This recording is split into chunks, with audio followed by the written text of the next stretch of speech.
Bonjour à toutes et à tous, bienvenue pour la seconde partie sur le motion design qui concernera pour cette partie donc l'animation. Donc la première chose qu'on va faire, c'est installer le plugin Duik pour After Effects. Donc vous tapez Duik dans votre moteur de recherche favori, vous prenez la plupart du temps le premier lien, ce sera ike.dufduf.fr. Donc vous prenez le premier lien, vous arrivez ensuite là-dessus. Donc vous allez ici, voilà, quelque chose comme ça. Vous cliquez sur le petit bouton téléchargement et vous prenez donc pour votre version DigDig, donc qui est adapté à votre version. Voilà, vous l'enregistrez, vous le dézippez. Vous allez ensuite dans votre comme ça, programme, Adobe After Effects C5. Parfois c'est programme file, ça dépend de la version de Windows.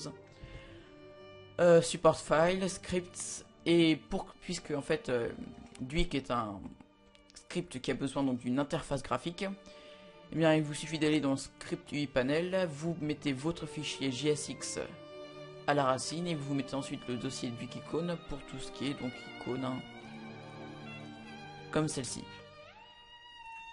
J'ai fait une petite modification donc dans mon dossier, j'ai organisé un peu tout ça, j'ai créé un dossier Photoshop donc PS dans lequel j'ai mis tout ce qu'on a fait sous Photoshop, rendu, compression et AE donc pour After Effects. Je vais sous After Effects, donc pour moi c'est 5.5 mais vous faites comme vous voulez, hein. Ça peut marcher avec toutes les versions.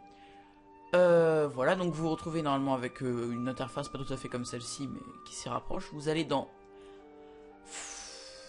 fenêtre et vous allez donc dans vos scripts rajouter avec une interface graphique et vous choisissez Duik. Donc après vous le placez comme vous voulez en saisissant les petits points qui sont là, hein. Moi je le laisse là, il est très bien.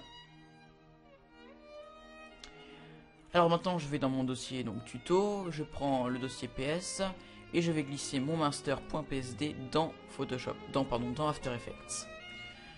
Alors je choisis composition, conserver les tailles de calque pour garder quelque chose d'uniforme et conforme à mon fichier Photoshop.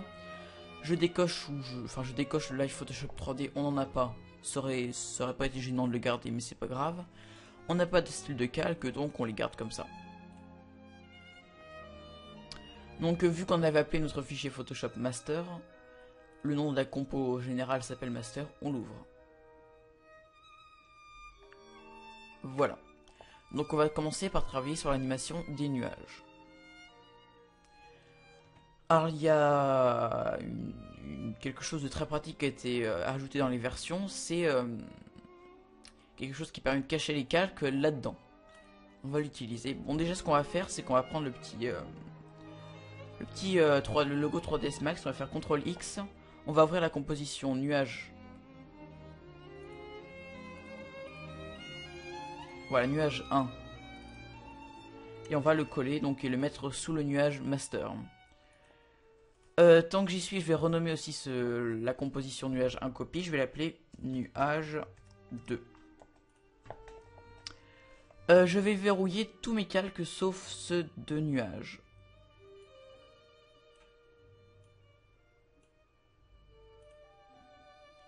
Et par la même occasion, je vais appuyer sur le petit bouton avec le petit bonhomme là qui se cache, le mode discret. Donc je cache tous les calques sauf les nuages. Et ensuite je clique donc sur l'activation du mode discret. On n'a plus que nos deux calques, ça sera plus simple. Je vais verrouiller donc le calque nuage 2, nuage 1 et je vais pouvoir travailler sur le calque nuage 2. Alors je vais commencer à le bouger, avec Shift je vais pouvoir maintenir le déplacement horizontal. Un peu plus. Et je vais appuyer sur P pour faire apparaître les paramètres de position. J'active donc la position, je me mets un petit peu plus loin. Et donc je fais comme ça... je décale donc mon nuage. Donc on va réduire la zone de travail hein, comme ça pour voir un peu qu'est-ce que ça donne. Je vais mettre aussi la résolution à 1,5.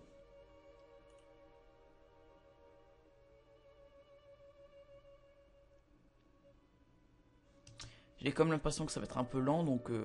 Et aussi, je vais pas les faire apparaître tout au début de l'animation, donc un peu plus loin, et je vais comme ça faire quelque chose d'un peu plus rapide. Et ensuite, je vais aller jusqu'à la fin, comme ça, et je vais me mettre à la dernière image, où je vais comme ça décaler mon nuage par ici.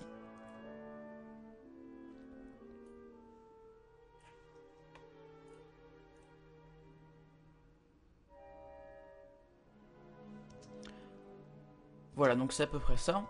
Je vais maintenant aller dans les éditeurs de courbes et je vais faire une accélération puis un ralenti.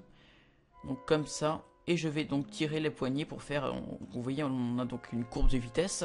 Ça commence rapidement et puis ça, donc ça, la vitesse déclin. Je vais maintenant zoomer un peu dans mon... Je vais sélectionner ces deux points, je vais zoomer comme ça.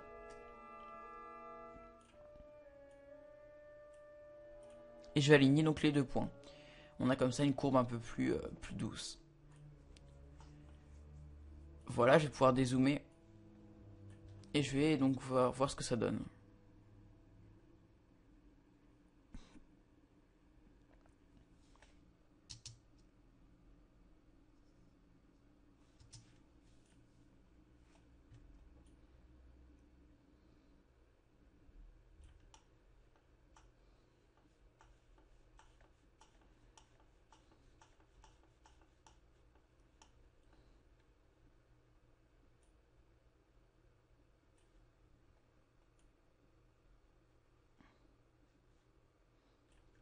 Voilà.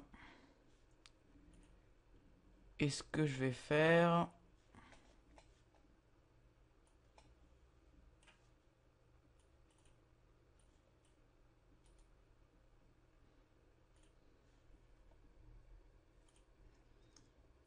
c'est que je vais réduire tout, hein, tout ce qui influence, je le mets à 0.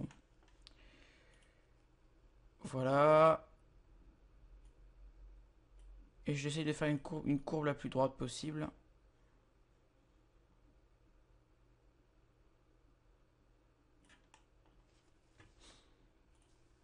Voilà, comme ça.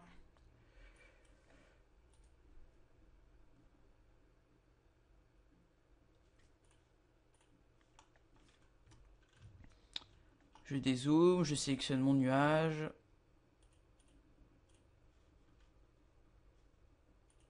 La position.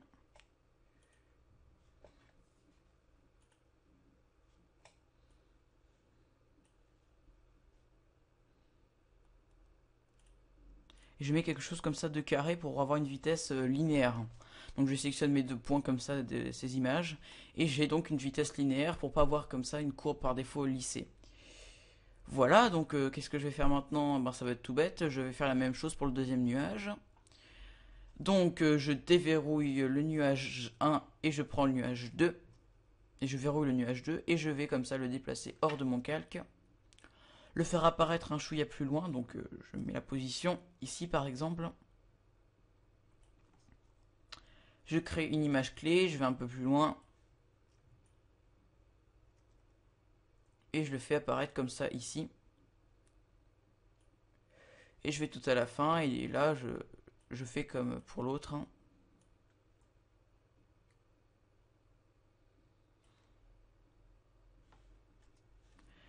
Voilà, donc je vais maintenant dans l'éditeur d'images clés, tout en gardant sélectionné donc les positions. Je vais descendre tout ça.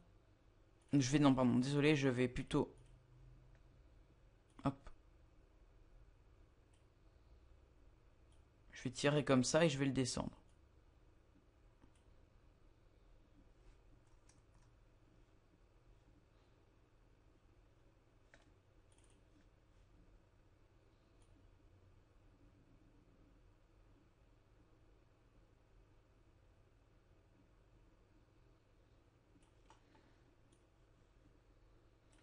Et je le mets donc en carré ici. Je vais zoomer un petit peu parce qu'on voit pas grand chose. Comme ça. Et je vais comme ça me rapprocher pour essayer donc d'aligner nos deux points ici. Parfait. Donc voilà, on a déjà nos deux animations de nuages.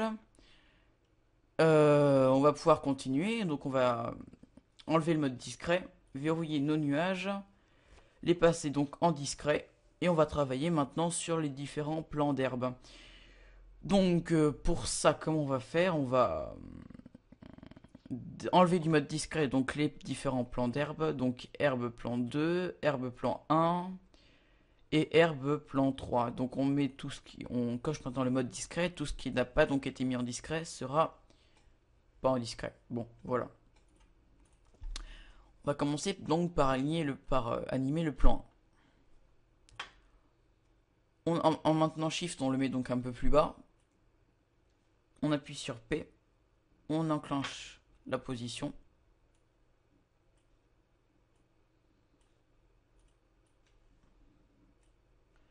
Alors il y a une clé qui a été créée tout à la fin, je la mets par ici. Je monte donc mon plan 1. Je le mets comme ça par ici. Je vais maintenant réduire la zone de travail. Me mettre dans quelque chose comme un tiers au niveau de la résolution, sinon ça risque de ramer un peu. Je sélectionne mes deux clés. Je vais dans le plugin DuckDuck et je choisis animation. Et je choisis ensuite rebond. Et vous allez voir un peu le miracle du plugin DuckDuck.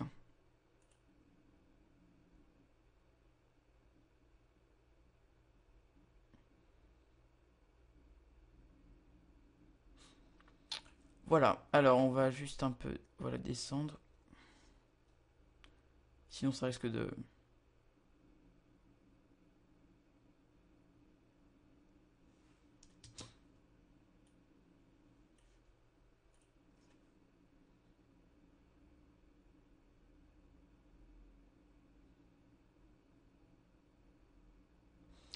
Oui, alors là j'ai dû me tromper au niveau de l'animation de mes nuages, ça va pas. Donc je retourne dans mes nuages, j'enlève le mode discret. Je vais dans mes nuages, donc je les déverrouille. J'active le mode discret pour tout. Et je désactive le mode discret pour mes deux nuages. Et donc je retourne dans l'éditeur de courbe. Et j'active le mode discret. Donc je suis dans mes nuages. J'appuie sur P pour faire apparaître la position et je vois ce qui va pas. Oui, en fait, tout à l'heure j'avais mis le mode carré. J'ai dû me tromper parce que ça peut pas être le mode carré. Parce que le mode carré, en fait, ça aurait mis le nuage là. Et puis après, donc ici, ça aurait directement mis le nuage là sans mettre aucune transition.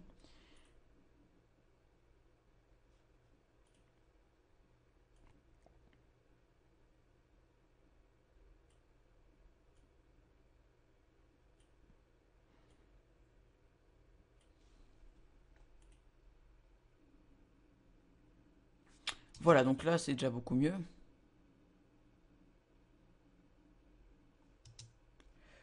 On va juste...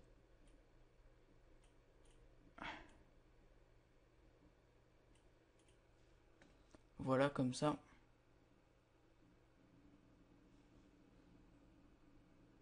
On va prendre nos deux... Ça m'énerve ça. Donc on retourne dans... On prend nos deux et on les monte un petit peu comme ça. Pas trop non plus, c'est un peu trop là.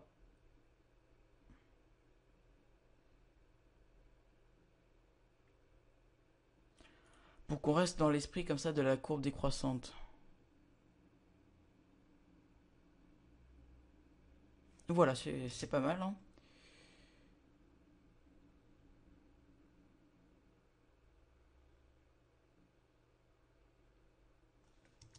C'est juste un peu...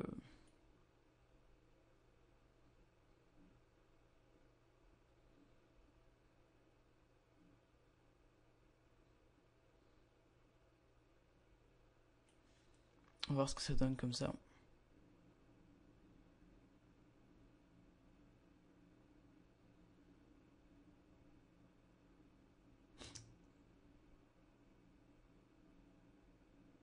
Voilà, c'est bien, c'est pas mal. Comme ça C'est pas mal. Donc on va maintenant faire la même chose pour le nuage 2 qui avait lui aussi un problème parce qu'on avait mis encore, enfin c'est de ma faute, excusez-moi.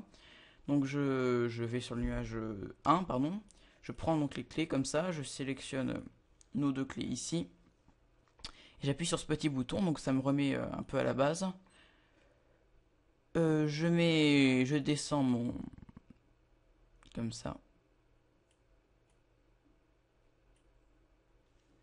Qu'est-ce que ça donne déjà comme ça?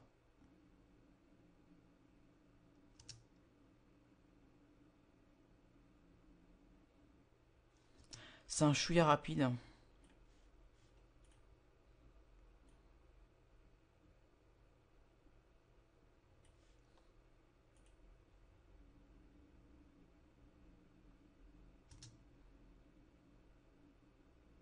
Voilà, donc on a quelque chose de pas mal, hein, ça me satisfait à peu près.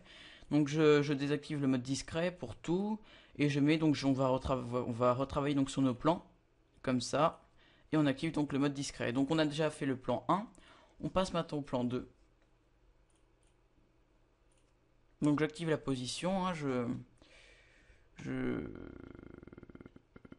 et je, pardon, excusez-moi, donc je prends le calque, je le mets par ici, je me mets par exemple comme ça. J'enclenche une clé de position, je me mets un peu plus loin et je monte comme ça mon calque de... Voilà, comme ça, c'est pas mal. Je sélectionne maintenant mes deux clés et je fais rebond. Donc maintenant, vu qu'il ne faut pas non plus que ça soit tout pareil, donc on va un peu changer les valeurs. Par exemple, mettre du 2 et 2.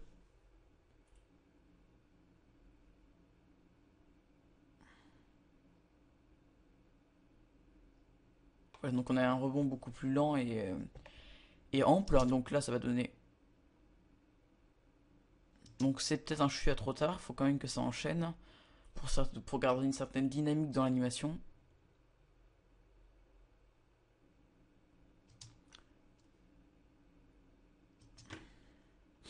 Voilà, et on va faire peut-être apparaître le plan 3 un chouïa avant le plan 2 pour enlever un peu une symétrie, la symétrie. Donc voilà, je fais la même chose pour le plan 3. CTRL Z. Oh, pourquoi les CTRL Z ne marchent pas? Voilà. Alors est-ce que oui, j'ai oublié voilà, je verrouille quand même tous mes calques, hein, j'oublie pas. Sinon après, faut pas toucher comme ça sans faire exprès. Oula, il m'énerve lui.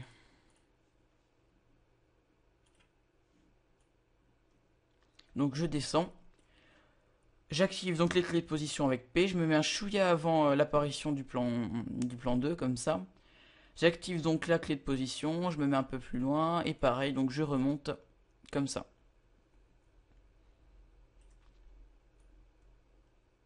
Et vu en plus que ça sera caché par le plan 1, on peut un chouïa monter au-dessus. Enfin, on n'est pas trop obligé de le faire dépasser en dessous.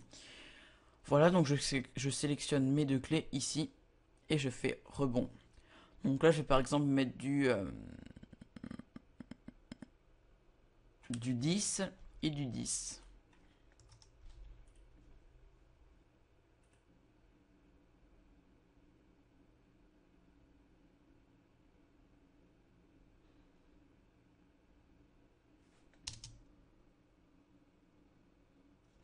Donc 10 et 10 c'est peut-être un chouïa trop, donc je vais mettre 8 et 8. Voilà, donc on a nos 3 plans qui s'animent correctement. Maintenant on va voir comment animer le panneau donc qui fait une rotation comme ça et qui bouge un peu. Donc je verrouille tous mes calques. Ah, c'était le nuageux que j'avais oublié de verrouiller et qui m'embêtait. Bon, voilà.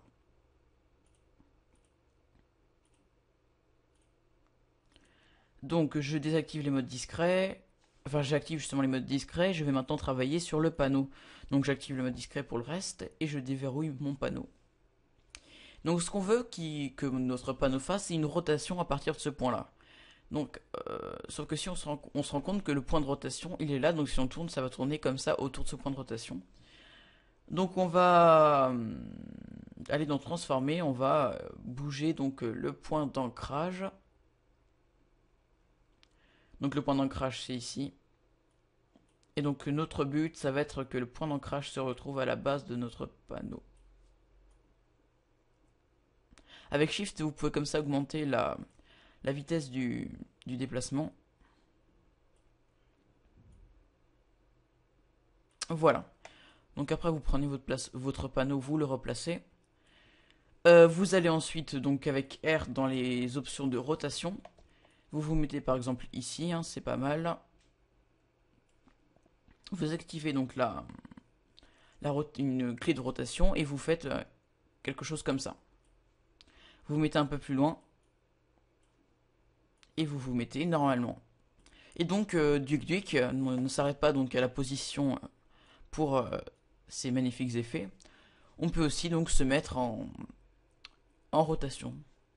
Donc là on va mettre quelque chose un peu ample, donc du 4 sur 4 par exemple.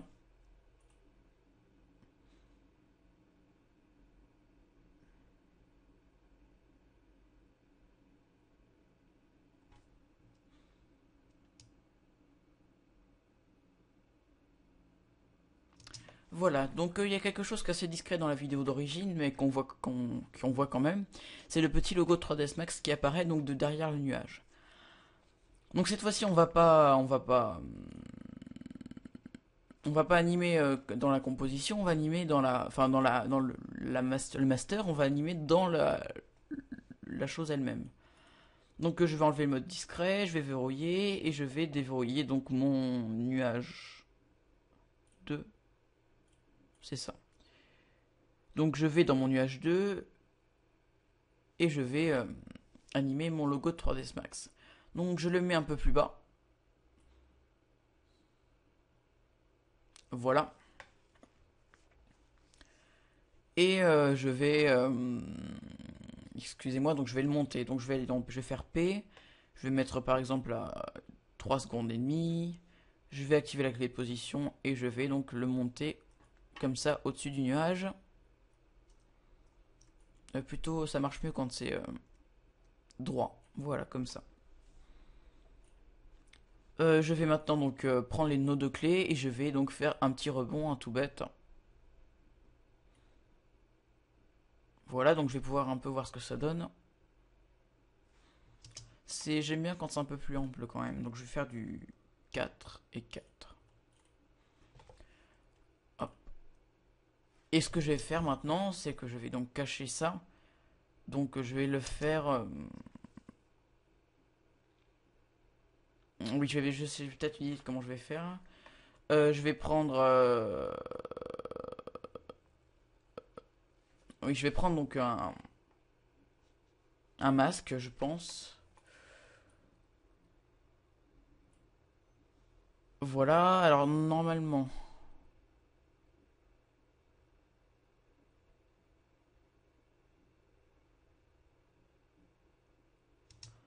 Oui, attendez. Sauf que mon logo... Ah oui, je sais pourquoi. C'est que là, si je mets aucun, que je bouge en soustraction, normalement, non, ça va pas marcher. Donc je vais supprimer mon masque. On va pas faire comme ça. On va tout simplement, en fait, le cacher comme ça. On va voir ce que ça donne.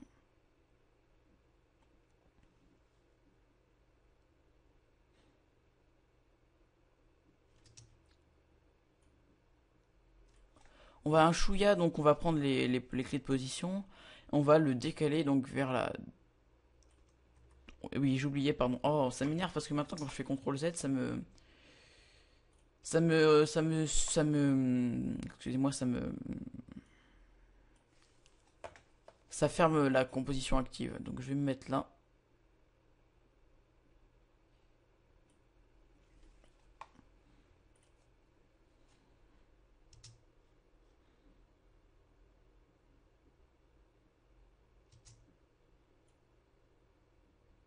Il va falloir que je trouve une autre solution, ça va pas marcher sinon. Oui, donc ce qu'on va faire, c'est qu'on va donc prendre notre 3ds Max, prendre cet outil-là, on va activer donc le fond transparent comme ça, et on va créer un masque.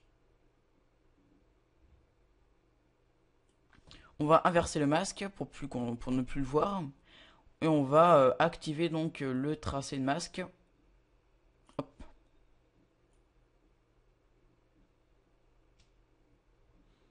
Et quand il arrive là, donc on va prendre nos points qui sont hauts et on va donc le baisser.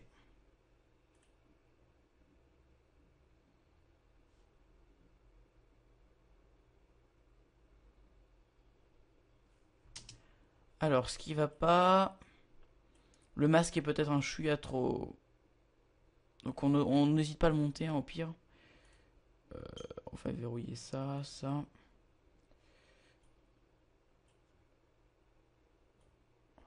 Voilà, on va le monter comme ça.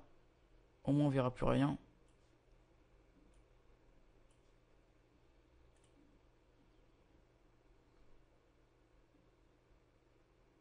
Et voilà, donc il suffisait d'animer un masque donc pour cacher, donc notre petit logo 3ds Max avant. Donc on va retourner dans Master, on va voir ce que ça donne.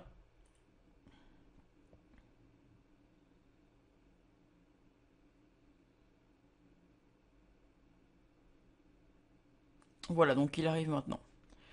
Alors maintenant on va s'occuper de l'arbre, donc comment on va faire?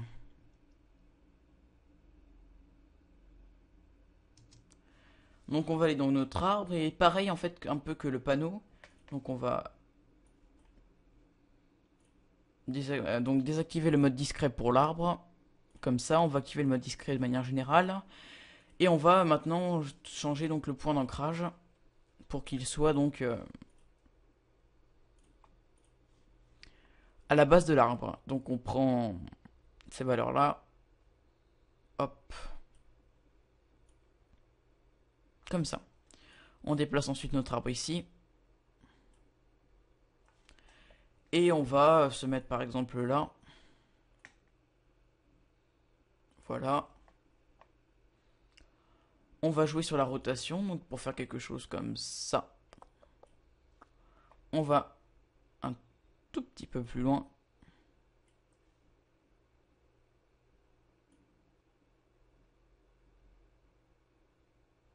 Et on le met un peu penché pour donner un effet un peu cartoon. On va chouer le bouger vers le bas, comme ça. Hop. Et on va donc cacher le calque avant qu'il arrive, comme ça.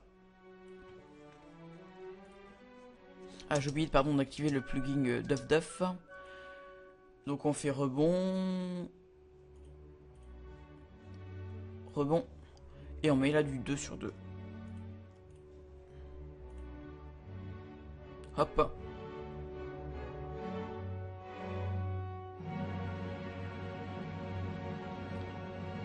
Alors il y a quelque chose qui va pas. En fait c'est que là vous voyez on a donc l'arbre qui arrive en même temps que le logo 3ds Max. Donc faudrait un peu décaler. Donc je vais faire arriver l'arbre un tout petit peu plus tôt. Voilà, juste pour faire un petit décalage, si ça arrive en même temps c'est pas très joli.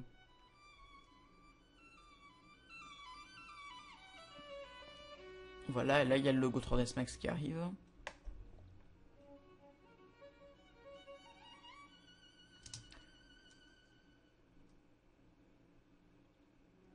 Et voilà. Je vais maintenant continuer en animant le logo Photoshop, donc ça va être la même chose. Hein.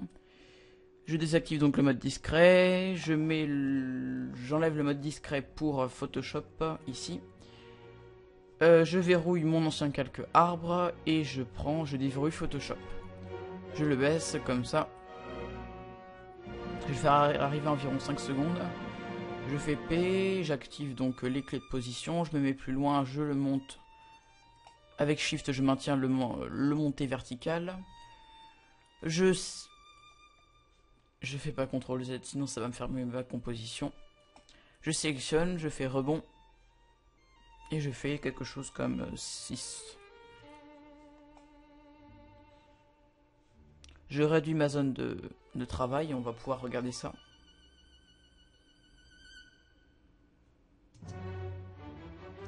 Voilà. Et puis comme ça, hein, je vais faire la même chose pour mon D7000 et le Firefox.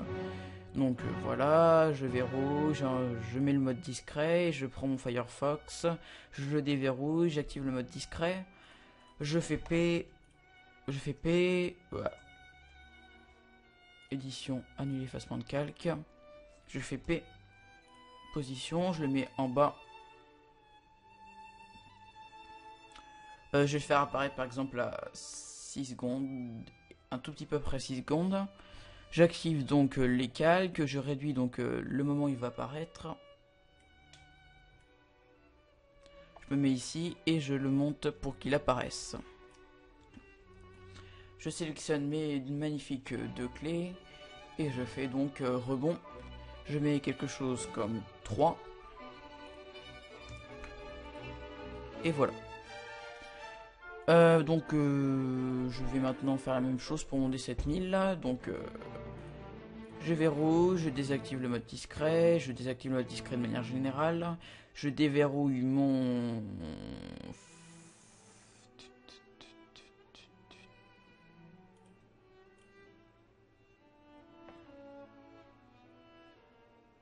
Où est mon D7000 ?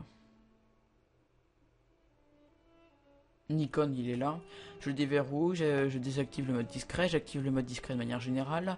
Je fais P, je me mets par exemple ici, je le mets vers la droite cette fois-ci. Je vais un peu plus loin, j'active les clés de position, je vais un peu plus loin, je le fais venir. Un peu plus loin comme ça, je sélectionne mes clés, je fais rebond, et je choisis quelque chose comme 4 et 4. Donc on va voir un tout petit aperçu de la vidéo finale. Et j'ai oublié en fait de désactiver la vision du calque Photoshop avant qu'il arrive. Donc je désactive le mode discret, je déverrouille tous mes calques, je vais sous Photoshop, je regarde le moment où il doit arriver. Donc même je peux le faire apparaître ici en fait. Hop. J'oublie pas de sauvegarder avec CTRL S et on va regarder un peu ce que ça va donner.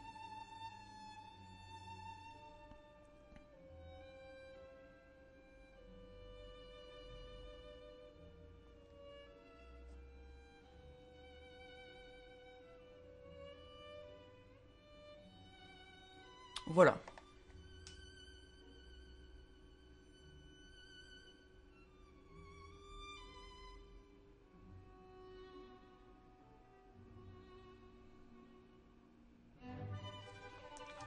A vrai dire, si il y a eu un problème avec l'arbre, donc qui durait pas assez longtemps, je l'agrandis. Ah oui, forcément, je l'ai décalé. Alors je vais donc le remettre normalement. Je vais aller dans l'arbre et je vais... Non, je vais plutôt faire P, voilà, je vais faire... Oula, oui, je vais... aller dans l'arbre, je vais faire P. Non, voilà, c'est R, excusez-moi, et je prends donc les clés de rotation. Je les décale légèrement avant, comme ça.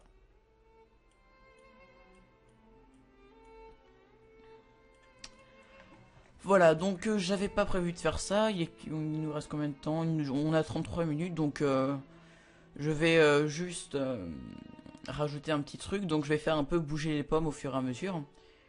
Donc je pourrais utiliser des choses comme wiggle au niveau de la rotation, mais non, je vais essayer d'animer ça à la main pour que ce soit un peu plus classe.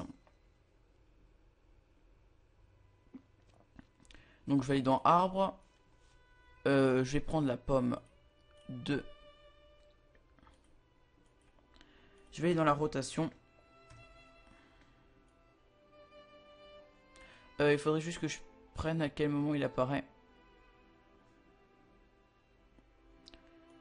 Ah, exactement 2 minutes 15.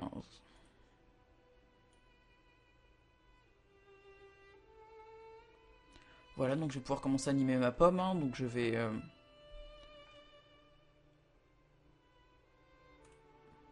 Je vais donc la faire un peu... Je vais aller un peu plus loin comme ça. Je vais la faire un chouïa tourner comme ça.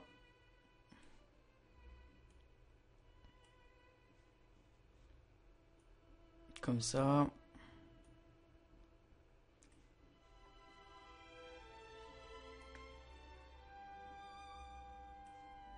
Comme ça. Et là, on va dire qu'elle est un peu excitée. Elle fait un tour complet.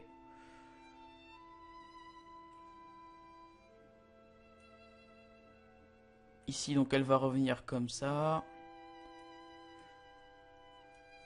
Comme ça. Comme ça. Comme ça.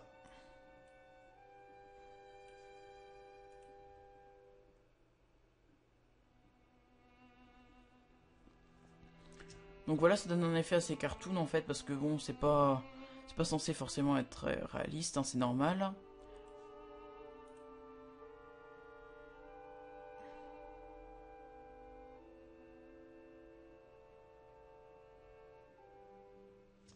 Je vais juste voir si je peux pas faire quelque chose comme clic droit,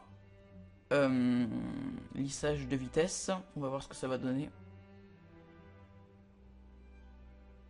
Voilà, donc ça peut être sympathique. Et je vais faire la même chose pour la pomme tout court. Donc, hop, par ici. Donc je fais R et je vais donc rotation, pareil. Hop.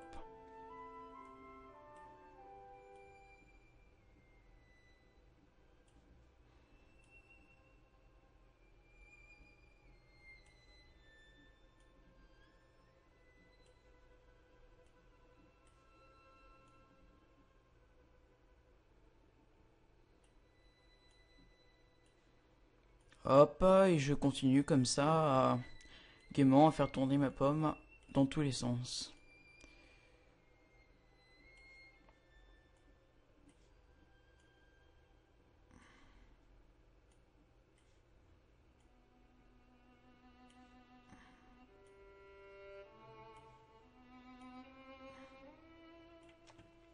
Voilà, donc on va regarder ce que ça donne.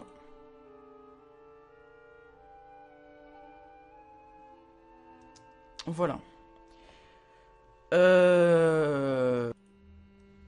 Voilà, quelque chose d'autre qui pourrait être sympa aussi, c'est vous prenez donc le feuillage, vous allez dans effet, déformation, turbulence. La taille, donc il faut la réduire, sinon ça va être un peu trop. Et dans la phase, dans l'évolution en fait, vous faites Alt et vous faites donc time fois 200 par exemple. Donc ça permet en fait de faire tourner, on va dire, l'évolution.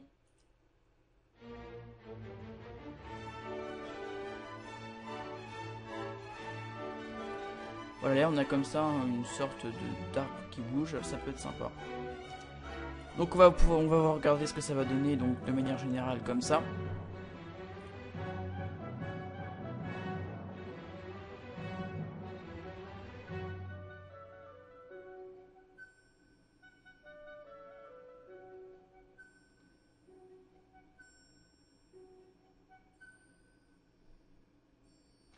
Donc voilà, le chargement, et encore vous voyez c'est relativement long et je travaille qu'en un tiers là.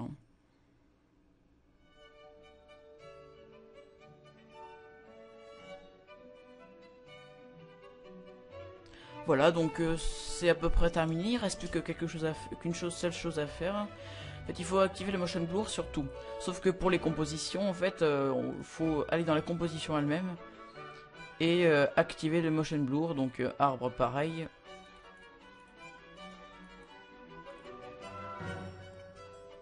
Hop.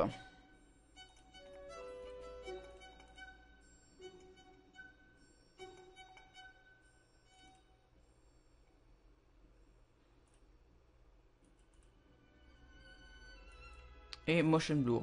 Bon après vous pouvez l'activer directement dans la vue, alors déjà que ça rame sans le motion blur, alors je vous dis pas comment ça va ramer avec le motion blur. Bon ça va parce que je suis qu'en un tiers, mais en version intégrale ça prendrait longtemps, je peux vous le dire. Donc déjà avec le motion blur ça donne un effet beaucoup plus sympathique, hein, on peut le dire. Voilà, donc on arrive à la fin donc de ce tutoriel donc en deux parties. J'espère que ça vous aura plu, pardon, excusez-moi.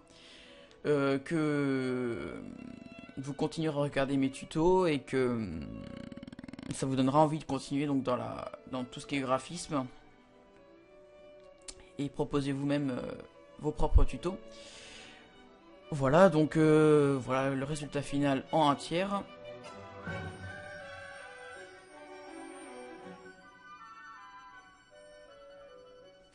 Donc ce que vous pouvez faire maintenant pour le rendre, c'est que déjà vous pouvez sauvegarder, ça peut être une bonne idée. Vous allez dans composition,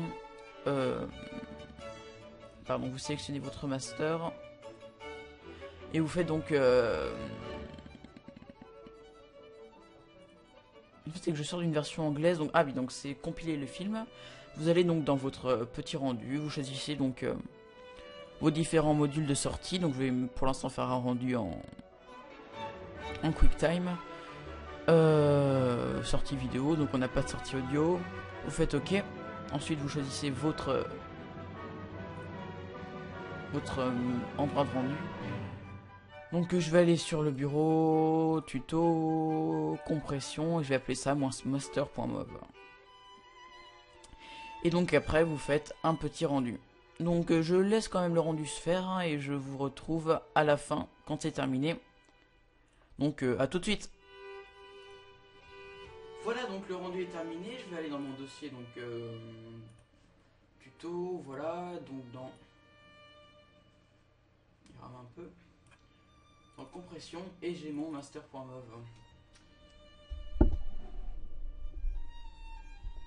Voilà, donc le rendu est terminé. J'ai donc là j'étais dans mon dossier tuto, compression et master.mov. Bon, connaissant QuickTime, il va faire ramer à mort mon ordi. Un truc de malade.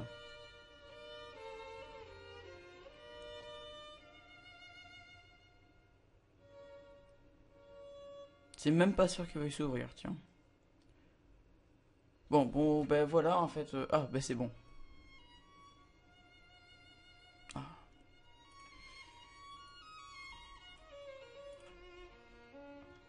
Voilà, donc on a notre petit... Voilà, en espérant que ça passe pas trop lentement. Parce que non seulement je filme, il y a After Effects, Photoshop, Firefox et tout ça d'ouvert. Donc bon... voilà, ah bah ça marche. D'accord, fallait pas trop en espérer.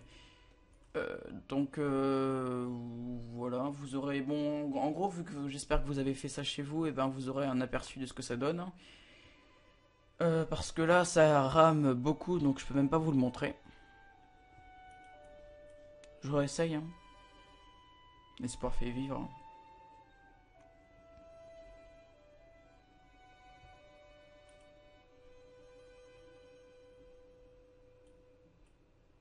Ah, peut-être que... Si je fais... clic droit, alors là il rame à mort, vraiment c'est horrible. Ouvrir avec...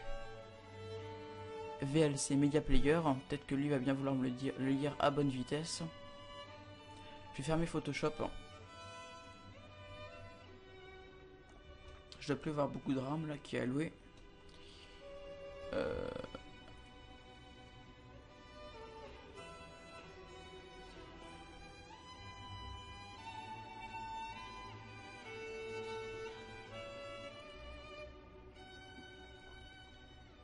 No.